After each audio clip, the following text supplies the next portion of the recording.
Prijatelju, postoji jedna vrsta umora o kojoj ljudi gotovo nikada ne govore iskreno.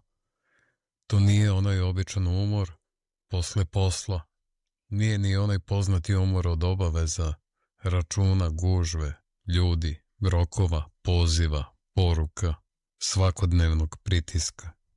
Ne. Ovo je druga vrsta umora. Ovo je umor koji nastaje kada čovek predugo živi protiv sebe. Svako jutro ustane, obuče svoje lice, namesti svoj glas, odradi šta mora, odgovori kako treba, klimne glavom kada se od njega nešto traži, nasmeje se kada je pristojno da se nasmeje, a duboko u sebi osjeća da ga nema. Ne da je pao, ne da je gotov, nego da ga nema. Kao da je jednog dana u nekoj žurbi da preživi, ostavio sebe pored puta i nastavio dalje bez sebe. I znaš šta je najstrašnije? Takav čovjek s polja često izgleda sasvim normalno. Niko ne trči za njim da ga pita da li je dobro. Niko ne zaustavlja njegov život. Niko ne vidi požar, jer plamen nije s polja, plamen je unutra, tih, skriven, dovoljno miran da ga drugi ne primete, ali dovoljno stvaran da iznutra polako sprži sve što je nekada bilo živo. To je možda i najteži trenutak u životu čoveka. Ne kada se sve sruši, nego kada se ništa ne ruši, a ti znaš da ne živiš kako bi trebalo.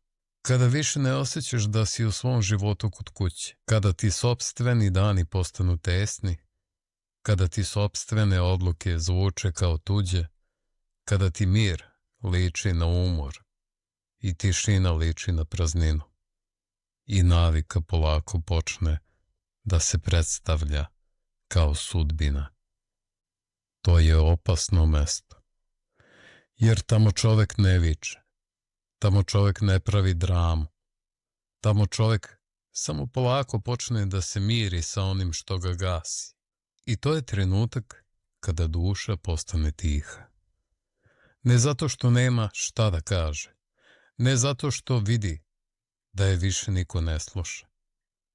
Kada čovek prestane da sluša sebe, svet vrlo brzo počne da mu govori ko je, koliko vredi, dokle sme, šta mora da trpi i koliko malo od života može da očekuje. Ako to traje dovoljno dugo, čovek počne da veruje. Počne da veruje da je normalno da bude bez radosti, da je normalno da mu srce stalno stegnuto bude, da je normalno da se budi bez vatre, da je normalno da stalno odlaže ono što osjeća, da je normalno da sebe uvek stavlja na kraj reda. I tako, malo po malo, bez velike tragedije, bez jednog strašnog dana, bez glasnog loma, postane stranac sebi. A čovek može mnogo da izdrži. Može da izdrži nepravdu, može da izdrži siromaštvo, može da izdrži pogrešne ljude, može da izdrži gubitke, može da izdrži padove, ali teško izdrži trenutak kada više ne može da se osloni na sebe. Jer kad sebi više ne veruješ, gde onda ideš? Kome prilaziš kada ti se svet zatvori? Na šta se naslanjaš kada dođe noć? Kada utihnu tuđi glasovi? Kada ostaneš sam sa sobom? Kada više nema buke da te sakrije od onoga što znaš? Tada čovek vidi istinu. Vidi gde je ćutao kad više nije smeo da ćuti. Vidi gde je ostajao tamo gde mu je duša venula. Vidi gde je pristajao iz straha, iz navike, iz nemoći, iz umora. Vidi gde je govorio sutra, a mislio je bojim se. Vidi dokle je sve vreme znao, a nije imao snage da preseče. nemoj da misliš da je to mali bol, jer nije. To je bolan susret sa sobom. To je onaj trenutak kada ne možeš više da pobegneš od svog unutrašnjeg glasa, jer on ti više ne šapuće. On stoji pred tobom. Gleda te pravo u oči. Pita te samo jedno. Dokle ćeš da živiš protiv mene? Tu nema izgovora koji zaista mogu da te spasu. Jer od svih ljudi koje si u životu možda uspeo da ubediš, najteže je da zauvek prevariš sebe. Možeš da kažeš da si umoran. Možeš da kažeš da nije vreme. Možeš da kažeš da ćeš kasnije.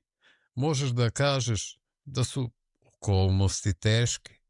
Sve to možda i jeste tačno, ali ispod svega toga postoji još jedna istina. Istina da si se udaljio od sebe i da te zato toliko boli. Ne zato što si slab, ne zato što ne vrediš, ne zato što ne možeš, nego zato što nijedno živo biće ne može dugo da živi u raskolu sa sobom, a da ne plati cenu. Ta cena nije vidljiva s polja. Nekada se ne vidi na licu. Ne vidi se na fotografijama. Ne vidi se u kratkim razgovorima. Ali se vidi u pogledu koji više nema sjaj. U telu koje stalno nosi neku tihu težinu. U jutru koje ne donosi ništa osim još jednog dana koji treba preživeti. I onda čovek počne da misli da mu treba čudo. Neki veliki znak, neki snažan preokret, neka nova prilika koja će ga izvući. Neko ko će doći, uhvatiti ga za ruku i povesti ga nazad, ka životu. Ali život se retko vraća kao čudo. Mnogo češće se vraća kao odluka, tiha, teška, ozbiljna. Odluka da više nećeš da napustiš sebe. Nema u tome ničeg filmskog, ali u tome ima više snage nego u 100 velikih reči. Jer onog trenutka kada čovek kaže ama dosta, neću više da budem protiv sebe, nešto počne da se pomera. Ne odmah, ne spolja. Spolja je možda sve isto. Isti stan, isti posao, isti ljudi, iste obaveze, isti problemi, ali unutra više nije isto. Unutra prvi put posle dugo vremena neko ustaje. Ne novi čovek, ne savršen čovek, ne nepobediv čovek, nego onaj pravi, onaj koji je dugo ćutao, onaj koji je dugo trpeo, onaj koji je dugo čekao da ga konačno čuješ. I kada on ustane, ne dolazi prvo olakšanje, ne dolazi prvo sigurnost. Dolazi istina, a istina ume da peče. Peče kada vidiš koliko si puta izdao ono što si osjećao. Peče kada vidiš koliko si puta svesno ostao u onome što te lomi. Peče kada shvatiš da nisi bio samo žrtva okolnosti, nego i saučesnik u sopstvenom udaljavanju od sebe. To je težak trenutak. Ali znaš šta je važno? To nije trenutak poraza. To je trenutak buđenja. Jer poraz nije kada vidiš istinu. Poraz je kada je vidiš i opet okreneš glavu. Buđenje počinje kada više ne možeš. Kada ti postane skuplje da ostaneš isti nego da se menjaš. Kada ti postane bolnije da ćutiš nego da progovoriš. Kada ti postane nepodnošljivo da ostaneš daleko od sebe. Tada počinje pravi povratak. Ne kao euforija, nego kao povratak čoveka u sopstvenu kuću posle dugog lutanja. Otvoriš vrata, osjetiš koliko si dugo bio odsutan, vazduh je težak, nameštaj je isti, ali nije topao. U njemu se osjeća tišina. Ipak, uprkos svemu, znaš, ovo je moje. Tako izgleda i trenutak kada ponovo staneš na svoju stranu. Nije uredno, nije lako, nije lepo na prvi pogled, ali je istinito. A čoveku je istina potrebnija od svake utehe, jer uteha bez istine samo uspava. Istina, i kada boli, vraća krv u dušu. Zato prvi korak nije da obećaš sebi neki novi, veliki život. Prvi korak je da sebi vratiš težinu svoje reči. Jer čovek se ne raspada samo u tugi, raspada se i onda kada previše puta izneveri samog sebe. Kada sebi kaže da će nešto promeniti pa ne promeni. Kada sebi kaže da će se zaštititi pa opet popusti. Kada sebi kaže da će ovaj put ostati veran sebi pa se na prvom udaru vrati starom. Svaki put kada pogaziš svoju reč, nešto u tebi oslabi, utupi. Ne glasno, ne dramatično, ali oslabi. I onda više nemaš osjećaj da imaš tlo pod nogama. Zato povratak sebi ne počinje velikim govorom. Počinje malim dokazom. Jednim tihim potezom koji sebi pokazuješ da si još tu. Da tvoja reč još nije mrtva. Da nisi sasvim izgubljen. Da još možeš da kažeš sebi uradit ću. I da zaista uradiš. Možda je to jedno ne koje više ne želiš da progutaš. Možda je to jedno jutro u kome nećeš ustati kao tuđi sluga, nego kao čovek koji makar u nečemu bira sebe. I ne podcenjuj to. Velike promene uvek imaju skromne početke. Drvo ne probije zemlju bukom, ali ipak probije. I čovek se ne vraća sebi uz fanfare. Osjeća se tiho, kroz jedan pošten trenutak, kroz jednu vernu odluku, kroz jedan dan u kome ne odustane od sebe. I baš tu, na tom mestu, počinje da ulazi nešto što dugo možda nisi osjećao. Ne veselje, ne laka sreća, nego nada. Ona zrela nada, ona koja nije slepa, ona koja ne poriče bol, ona koja ne laže čoveka da će sve biti lako, nego ona koja mu kaže: čuješ li, nisi gotov, nisi se izgubio zauvek, nisi zakasnio toliko da više nema povratka, nisi potrošio sve svoje šanse samo zato što si dugo lutao, nisi manje vredan zato što si se umorio, nisi manji čovek zato što si se jednog dana probudio i shvatio da ne možeš više ovako. Možda si upravo tada prvi put postao spreman za istinu. A istina je da čovek ne mora da čeka da ga život spase. Mora samo da prestane da ga sam izdaje. To je sva razlika. Ne mora da mu se otvori nebo. Ne mora da mu se svet preuredi. Ne mora da mu sve legne na svoje mesto pre nego što on napravi prvi korak. Dovoljno je da kaže: od danas neću više tako lako da odustajem od sebe. To je ogromna stvar. Jer kada staneš na svoju stranu, ne postaješ grub, ne postaješ sebičan, ne postaješ hladan prema svetu, postaješ prisutan. A prisutan čovek gleda drugačije i bira, i drugačije ćuti, i drugačije voli, i drugačije odlazi, i drugačije ostaje. Prisutan čovek više ne živi kao neko ko čeka dozvolu da postoji. On više ne prosi mesto u sopstvenom životu, on ga zauzima, mirno, dostojanstveno, i tada više ne čekaš da ti se nešto veliko desi da bi bilo bolje. Tada počneš da shvataš da je možda najveći preokret upravo to što si konačno prestao da stojiš nasuprot sebi. I možda se spolja ništa ne vidi. Možda drugi i dalje misle da si isti. Možda svet i dalje ne zna šta se u tebi dogodilo. Neka. Nisu ni dužni da znaju. Ima promjena koje ne traže svedoke.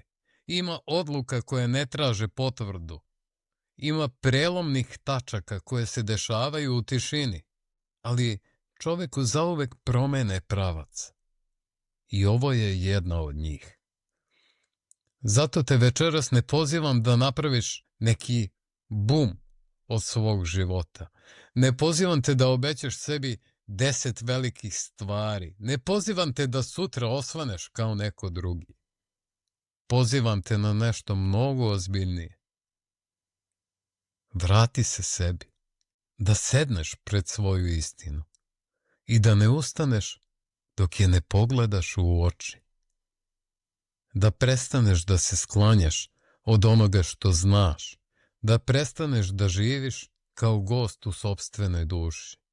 Da makar u jednoj stvari pokažeš od danas da si sebi važan.